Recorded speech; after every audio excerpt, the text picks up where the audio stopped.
Hai guys, balik lagi di Random Talks by Reza, Tere and Jason. Flying up, no ceiling when we in our zone.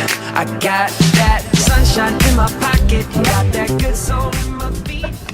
Podcast orang muda yang ngomongin hal-hal random, tapi kadang juga bisa menyentuh pikirannya. Jadi hari ini jujur aku agak bingung. Katanya kita bakal ngebahas tragedi Kanjuruhan. Aku tuh pernah dengar sekilas, tapi benar-benar nggak tahu detailnya gimana. Tapi itu kejadian bola ya? Yes, bener banget. Dan itu salah satu tragedi paling kelam dalam sejarah sepak bola Indonesia. Gue jelasin dari awal ya, biar lo dan teman-teman lo semuanya tahu gambaran besarnya.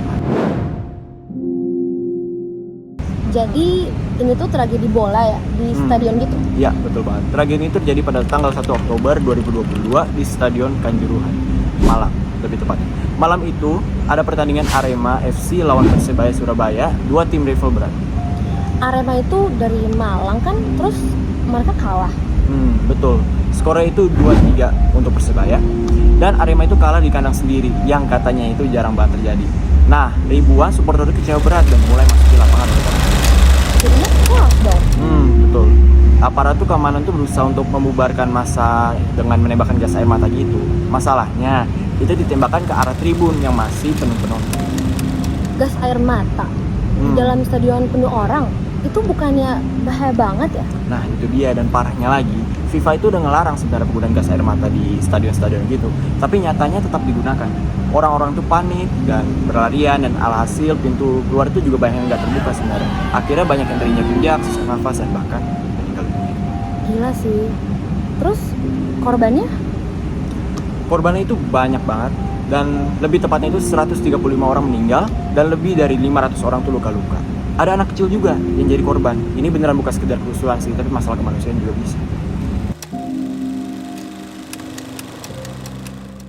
Terus yang harusnya tanggung jawab tuh siapa? Sebenarnya banyak sih pihak yang terlibat.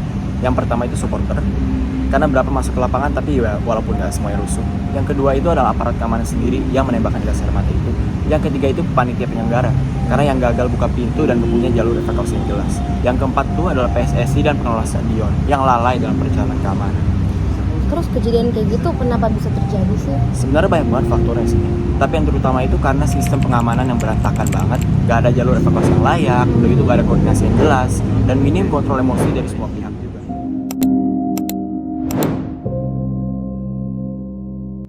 Jadi sedih sendiri ya kalau kayak gitu. Jadinya keluarga korban-korban pada saat itu gimana dong?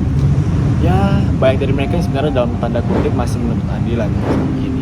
Beberapa aparat itu sempat dihukum, tapi banyak juga yang ngerasa itu nggak cukup. Ada yang bilang anak mati lah, hukumannya nggak sebegitunya lah. Udah gitu ada aparat yang belum sempat dihukum. Berarti efek ke sepak bola Indonesia kita tuh berarti gede banget ya? Pasti besar banget. Indonesia itu sempat hampir kehilangan status bahkan jadi Piala Dunia U20 tuan rumahnya. Dan reputasi internasional itu kita jatuh banget. Banyak mata dunia yang lihat dan bilang kok bisa Indonesia itu sampai segini.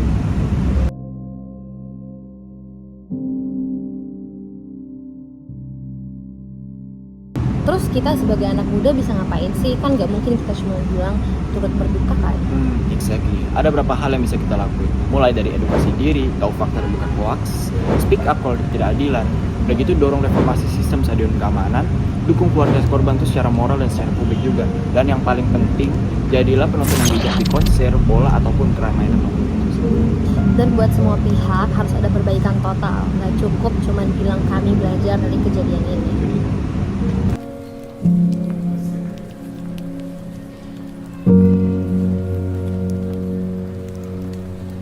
Nah, kita kan sebagai orang percaya nih, jadi gue ngerasa sebenarnya penting juga sih buat kita lihat ini dari kacamata iman. Betul, soalnya ini tuh bukan cuma soal bola, ini juga soal hati manusia dan juga soal keadilan. Gue jadi kepikiran satu ayat deh, coba gue lihat.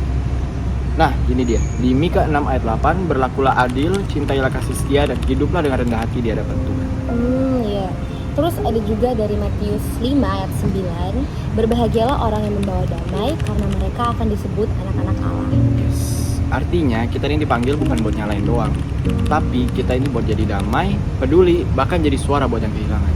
Karena keadilan itu bukan cuma slogan, tapi tindakan nyata yang berakar dari kasih. Thanks banget Jasa udah jelasin, aku jadi makin ngerti dan makin sadar kalau tragedi ini tuh nggak boleh kita lupain. Itu dia. Semoga lewat podcast ini makin baik yang peduli, bukan buat cuma nyalain, tapi buat saling mendengarkan juga. Terus kalau kalian punya cerita, pengalaman, atau bahkan kalian kenal korban, feel free untuk share ke kita, soalnya kita pasti bakalan dengerin. Follow, share, dan jangan cuma dengerin, tapi bawa juga suaranya keluar. Biar tragedi ini jadi awal dari perubahan. See you di episode selanjutnya. Stay wise, stay human, and stay hopeful.